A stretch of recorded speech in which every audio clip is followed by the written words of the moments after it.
Abandon all hope. Interior, stairwell platform. A stairwell platform denotes an ominous starting line within a dark, dilapidated concrete building. One staircase leading up, the other down. Water drips, piercing the utter silence. Nearby, a set of huge, rusted old aluminum doors loom in the shadows. From the other side, a loud bang tears through the darkness. A second, heavier bang echoes through the dark complex. The massive, rusted hinges screech as the doors lurch open. From the other side, wild laughter erupts. 3 young college students enter into the murky concrete stairwell, 2 boys and a girl. The atmosphere of the dank locale plows into the 3 intruders. They recoil, disgusted by the sensory overload of smells and echoing sounds. Sean carries the remains of a 6-pack in one hand and an open can in the other. He takes one last swig, crushing the can as he chides the others. We gotta stay quiet. The whole point was to sneak in. Brett puts his arm around Hilary. The 2 giggle intimately, drunk. They use their iPhone flashlights to illuminate the top of the stairwell. Sorry. I got caught up in the kick. I've always wanted to do that. Hilary gives him a squeeze. We can cross back into the dorm this way without the RA seeing us. Hilary glances around the ugly concrete stairwell. What is this place? It's creepy as shit. Hilary looks out over the railing. She traces her finger along, then studies the dust. Some old wing of the quad. His friends give him a look. It's chill. You've been here before, right? Sean deliberately ignores the question for a moment. Hey, Sean. I said keep it down, but no, I've always wanted to check it out. Brett and Hilary start walking up the stairs, while Sean curiously peers down over the rail. What do you think is down there? Sean shrugs. Does the quad have a basement? Hilary and Brett stare blankly, just as uncertain. Can you see anything? Sean clicks his iPhone light on, again peering down the stairwell. The beam carries for only a few feet, not even extending to the bottom of the first flight. The darkness is impenetrable. Shining it up the stairs now, the beam clearly reaching much further. Downstairs once more, a dozen steps at most. An inquisitive look. Weird.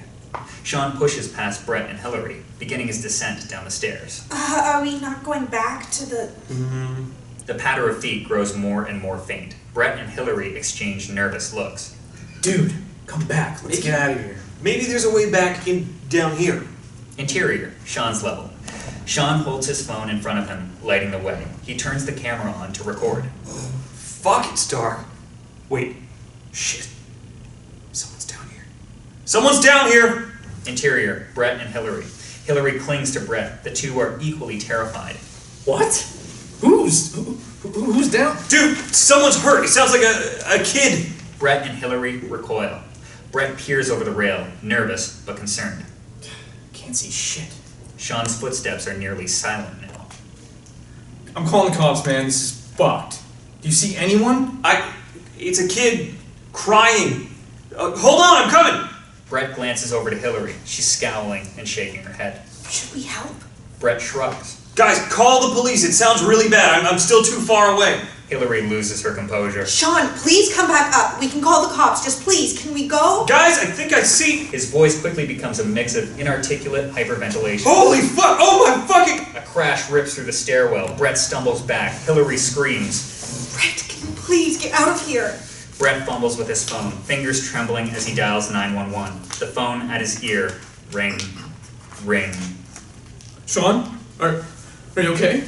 Can you hear me? Click. The line connects.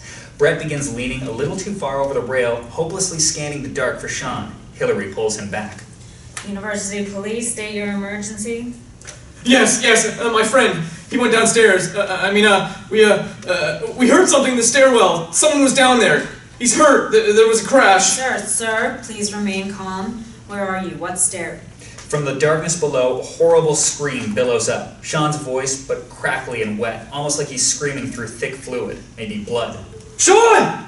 Quad West! Come to Quad West! We broke into the stairway in the abandoned wing. Our friend is hurt really bad. Please, hurry. We'll be there as fast as we can. Sir, can you stay on the line with me? Brett sits on the stairs, anything to calm down. Yeah, of course. Sir, what is your name? Panicking, Brett gasps for air. Hilary huddles into the corner of the room. Brett. Okay, Brett, deep breaths. Your friend, can you see him? Where is he hurt? From his seated position on the steps, Brett slowly edges closer to the rails. Complete darkness below. I can't see him. It's too dark. I think something else is down there. Is your friend responsive? Sir? Suddenly, we hear more than a phone conversation with bad service. A faint whimper. And it's getting louder. A loud child's cry pierces the air, crystal clear like it's inches away. Brett stumbles to the corner next to Hilary. They share a wide-eyed glance. Did you hear that? Hilary stares at Brett through heavy tears, nodding. What's happening? Brett pushes himself onto his feet, begrudgingly shuffling back to the railing. He glances over, phone in hand. The dispatcher's voice is faintly rattling over the phone. Brett turns his phone to activate the screen. His grip slips, and the phone tumbles into the darkness. He swings his hand to try and catch it, but fails. The phone tumbles into shadows, quickly swallowed up by the oily black air. Brett watches. The silence becomes deafening, almost like the darkness has choked out even the sound in the room. The phone never hits bottom. Brett cocks his head back toward Hilary. They look at one another, wide-eyed. The silence looms. The darkness grows around them. Hilary takes out her phone and turns the flashlight on. The light barely reaches past her. We need to get out of here. I'm getting help. A faint, slithering whisper creeps through the dark. Shh. Hilary's light flickers. Fuck this. 2 campus security guards rush through the half-hinged doorway, shining their mag lights into the darkness. Just enough light leaks in from outside. One guard rushes to Hilary. Are you okay? Yeah, you have to find our friend. The second guard, an older, tired, slightly heavy-set man, steps over to Brett and places a hand on his shoulder. Brett jerks away from him. Come on. Let's get you two out of here. Police are on their way. The guard shines his light over the railing. It does nothing against the impossible darkness. Exterior, abandoned building. As the group emerges from the room, they are greeted by a half circle of 3 black SUVs. Men in black tactical gear are setting up high-powered floodlights. A team nearby is setting a perimeter. 2 men in hazy hazmat suits pass by. They are armed with sleek, modern military assault weapons. Near one of the SUVs, 3 official-looking specialists flip through a binder of paperwork. 2 scientists and Dr. Cary scan through the papers. The scientists are wearing field research gear, gray windbreakers and various measurement devices slung over their shoulders. Dr. Cary is dressed impeccably in a dark suit. His hair is neatly combed. He looks over his shoulder and smiles to the group exiting the building. He pivots briskly on his heels and approaches the group. The older guard motions to the younger one to take Brett and Hilary off to the side. Dr. Cary smiles wide at the guard. Looking overpracticed, he is eerily cheery. Good morning. I'm Dr. Cary with the Louisiana Department of Geological Affairs. The older guard frowns. What? Louisiana?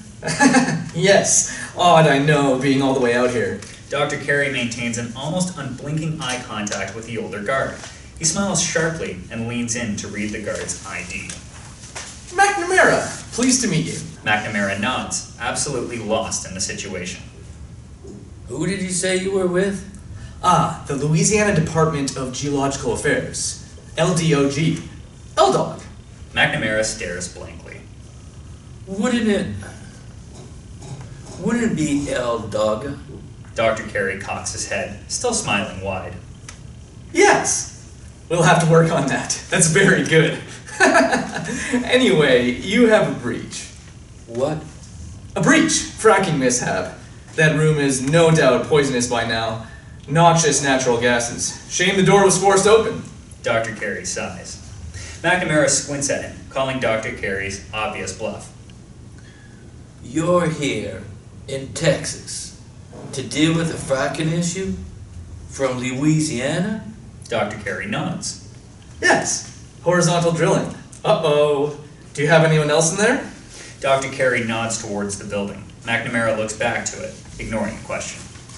Well, if you do, I'll need for you to remove them immediately and vacate the premises. Excuse me, but I'm head of security here. We have a live call to deal with. The fuck you think you are? Dr. Cary frowns. Sir, this is my jurisdiction now. If you call into your chief or whoever might be in charge, I'm sure he can tell you who I am. Dr. Cary offers a sympathetic head tilt. I've got a 19-year-old kid missing down there.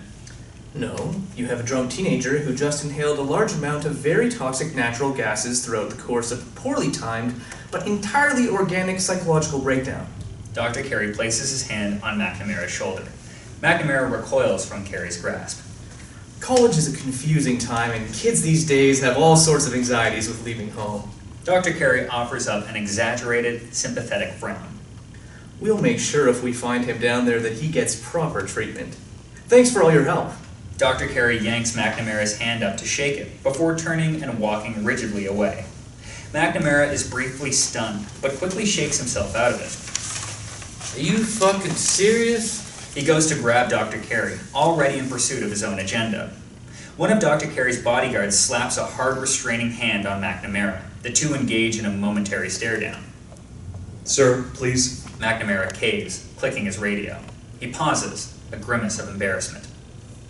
Let's clear out, Ray. Apparently there's a gas leak or something. Ray, the other guard, speaks through the radio as his voice crackles in the static. Oh shit, you fucking serious? Medical better cover this shit. Just get the fuck over here. Bring those kids. Dr. Cary turns to Officer McNamara, a flippant wave of farewell. The other guard catches up to McNamara with Brett and Hilary behind him. Oh, if you could leave those two with us, please. McNamara rolls his eyes. Go.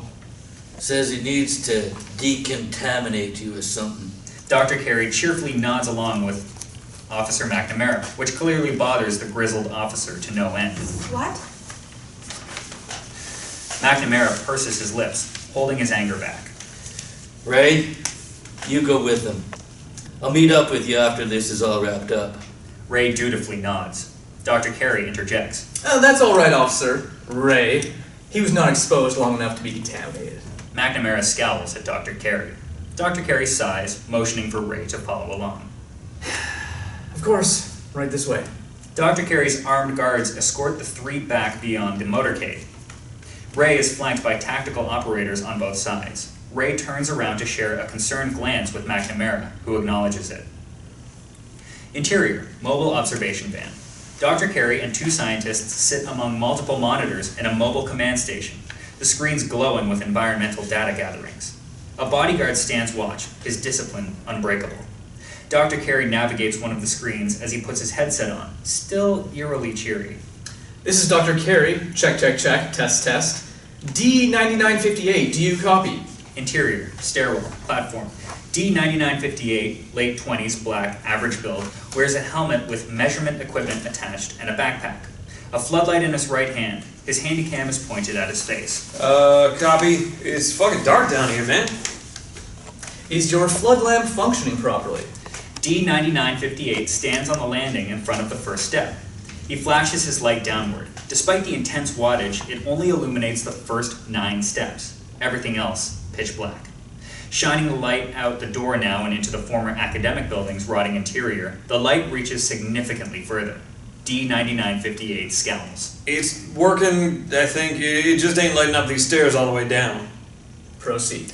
D9958 descends the first flight of stairs. The second landing semicircle platform seems just like any other found in a typical concrete building, except for a thick, complete blanket of chunky, heavy dust over everything. D9958 shrugs and continues his descent. In the near distance, the weak sound of a child crying, not halfway down. He pauses. Another cry. Silence again. Why have you stopped? You hear that? There's a fucking kid down there. Sounds like a boy's hurt. Interior, mobile observation van. Dr. Cary and the other two scientists share a look. Something more is clearly going on here. We hear no crying on their end. Strangely enough, they seem to accept the report on face value. Could you please describe the sound? It sounds like a little boy or woman. I don't know. It's sobbing, pleading. Please help. Please help. Yeah, it keeps repeating that. The scientists stare at the video feed, unfazed. Can you estimate its current location? Oh, fuck, man. I don't know. It sounds 150, 200 feet below me. Jesus, how far does this thing go down anyway? Please continue down the next flight. Interior, somewhere in the stairwell. Dr. Cary's subject descends another 13 steps. He reaches another platform. Interior, mobile observation van. Over the radio, we hear the clap of D9958's shoe connecting with another platform. Crying. Seemingly a trigger, the faint audio of the described child in distress is picking up. A pattern of sobs, wailing, and the same words over and over. Please, help, down here. A digital readout on an archaic green screen displays depth more than 200 feet. A nod of approval from the scientists. Interior, a stairwell platform. D9958 approaches another landing, pausing for a moment. His light reveals a small scratch on one wall. He steps over to run his hand across it and grimaces. As his fingers leave the scratch, another cry oozes through the dark. D9958 backs away from the scratch. Can you still hear the crying? Yeah. We're picking up as well. Please continue further. Your estimate was correct. Stop upon any shift in audio or environment. In cautious, deliberate movements, D9958 descends another 3 flights, breath becoming heavier, more erratic. He turns the camera to face the handycam. Keep going? Please. D9958 descends what should be the 22nd flight in total, or at least that's how many he's counted. Regardless, every flight looks exactly the same. Again he stops, speaking into the camera, the crying ever persistent. I'm getting closer. Noted. Please continue. Fade to black. Exterior, campus administration building, night. McNamara goes through his key ring, trying several in the lock before he grunts in frustration and forces the door open with his shoulder. Interior, campus administration building, seconds later. McNamara's flashlight clicks on as he searches for a light switch. He finds one and flips it. Nothing. He toggles it up and down to no avail. The power has been cut. He makes his way to a computer and clicks on the keyboard. Nothing. He tries the power button. Nothing. Of course. God damn it. He shines the light around the room, searching for another option. He focuses his light on a file cabinet. He walks toward it. He tries to open the cabinet, and the drawer is stopped by the lock. He rolls his eyes. He grabs a multi-tool from his belt, flipping it open to a screwdriver. He steadies his light in his mouth and settles the head of the screwdriver into the lock. McNamara takes a deep breath and braces his left shoulder against the file cabinet. He makes a fist with his left hand and swings a hammering blow into the butt of the multi-tool. The drawer pops open. McNamara rifles through files and folders in the drawer until freezing on one. He yanks it out of the drawer and hurries over to a nearby desk. He flings the folder open, rifling through its bulging contents until he finds folded up blueprint papers. He yanks them out, slides the folder aside, and frantically opens the blueprints onto the desk. Flashlight in mouth, he mumbles to himself as he examines the blueprint. His eyes widen and then settle into an angry glare. McNamara stands up straight, taking the flashlight out of his mouth. He clicks the radio. Ray? I'm looking at the blueprints for those stairs. Something ain't right here. You still got that doctor in sight? Over? No response. McNamara reaches to try his radio again. A deafening screech comes through the radio, catching McNamara by surprise. Exterior, college campus, night. The campus grounds are all but abandoned at this unknown late hour. A single student rolls past an admin building on a bike. The quiet sounds of the night chirp and wheeze on the air. Outside of the grim stairwell, the world is calm. Interior, a stairwell. D9958 continues downwards. He mumbles to himself as he descends into the abyss. 49, 50, 51. Again, pausing, angling the camera to his face. I'm feeling a little fucked up, man. Can I turn around? I'm getting tired. You spent a long time in the dark. That's natural. Be sure to sip your protein supply. 2 more flights, and you may break to eat and relieve yourself, if necessary. D9958 rotates the camera back to facing the stairwell. He only hits one more step, a gasp. D9958 flinches, the camera jerks, the flood lamp capturing a glowing figure. It's the same size and shape of a young human child. No mouth, no nostrils, no pupils, just black circles. And here it is, the source of the child cries. But we do not see a mouth to move to speak. Only the face is visible in the darkness. It sits levitating off the landing of the flight of stairs, completely motionless, but making direct eye contact. It sees him. Fuck, what the fuck is that shit, man? What? Dr. Cary cuts him off, raising his own voice articulately. Can you please describe what you see? Please, help. The camera back on D9958's face, frantic.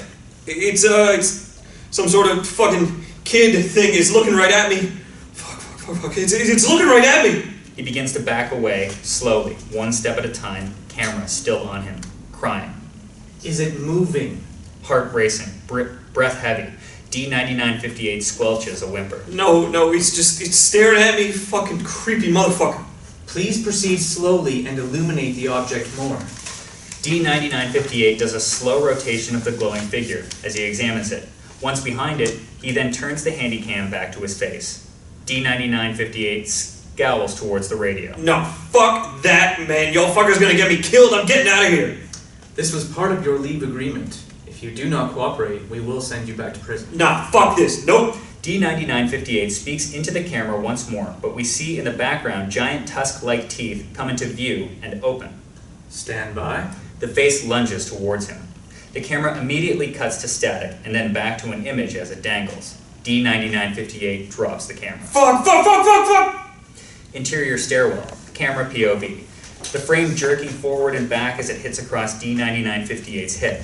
We only see bits and pieces as the camera darts from side to side. Finally, it detaches from D9958 and tumbles to the ground. The view angles, just barely revealing D9958's boots as he stumbles back. As he falls, something knocks the angle so we can see his head bounce off the concrete step with a heavy crack and a gush of thick blood. His body spasms as blood gurgles from his mouth. Dr. Cary and the two scientists watch with intent interest an inhuman separation. One of the two scientists slowly leans toward the center, eyes still wide and glued to the screen. He mouths, "Fuck." D9958 chokes on his breath through thick globs of blood. Metal grinds against itself. The child crying mutates into a slithering gurgle, a sound that once was familiar and human is wrenched into an otherworldly rattle of slime and sinew, of inhuman flesh vibrating inside a rotten throat. The camera lurches violently as D9958's twitches weaken. D9958's body is yanked out of frame. The view jerks around, staring into the darkness, a trail of thick blood leading into the shadows. Silence. The lure floats into frame. It fixates a hollow stare at the camera. After a lingering moment, it backs into the darkness.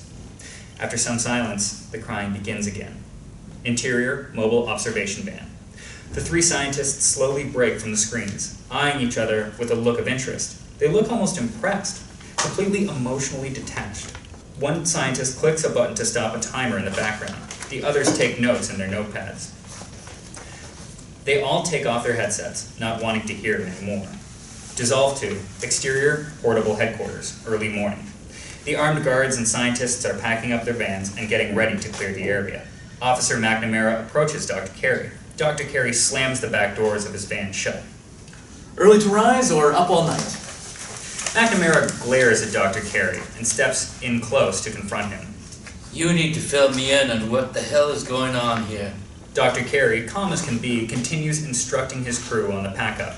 McNamara grabs Dr. Cary by the shoulder. This is my campus. You cannot just hightail out of here without telling me what the hell happened down there. We're only here to help. I called around.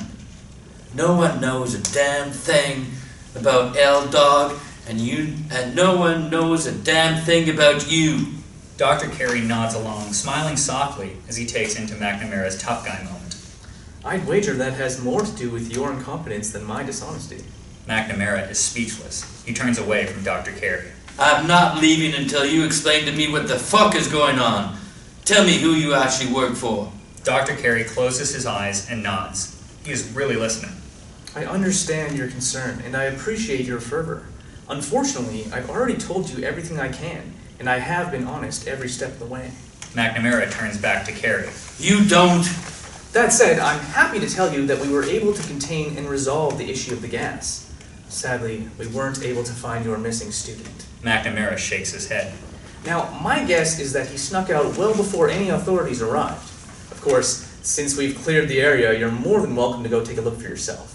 McNamara holds his response for a moment. He gets in Dr. Cary's face. If a single thing seems off down there, I will find you. Unseen by McNamara, Dr. Cary grips a pistol behind his lab coat, maintaining his eerie, cheerful demeanor. Of course, and I would hope you do. McNamara stares Dr. Cary down and releases his shoulder as he heads back towards the stairwell. I'd suggest bringing a flashlight. Our operative noted that it's especially dark down there. Dr. Cary releases the pistol. He turns to the van and swings open the large back doors. Brett and Hilary are cuffed to the interior wall of the van. An armed guard sits across from them. Brett's head hangs limp. He is unconscious. Hilary is barely alert. She turns her head, struggling to hold it up. She stares past Dr. Cary. Her eyes well up as she watches McNamara trot towards the abandoned building. Hilary attempts to cry out for help, but her voice is too weak and dry. Dr. Cary chews the inside of his lip, considering the situation, then opens the door to hop in the van. The open door exposes a bloody, beaten Ray, lying still on the floor. Dr. Cary shoots one last look as he checks behind him and slams the door shut. Interior, stairwell platform. McNamara enters with his pistol and flashlight, leading the way. He fluidly and precisely checks the entry points, skills beyond the training of a rent-a-cop. McNamara aims the light towards the stairwell. There are no stairs leading down, simply a flat surface with some janitorial supplies. Through the door leading outside, we see and hear police sirens approaching. Fade out. Interior, Dr. Cary's office. Dr. Cary, wearing his lab coat, speaks into a webcam. Behind him we see an array of weird lab equipment and advanced computers. Target AOP-087-1. Currently categorizing it as Object Class Euclid. D-Class personnel was not recovered, believed to be deceased. Requesting more personnel for further study. At site of next contact. Dr. Cary takes his glasses off. He half turns from side to side in his chair. Progress will continue to be updated at our earliest opportunity. Dr. Cary signing off. The webcam disappears with a click.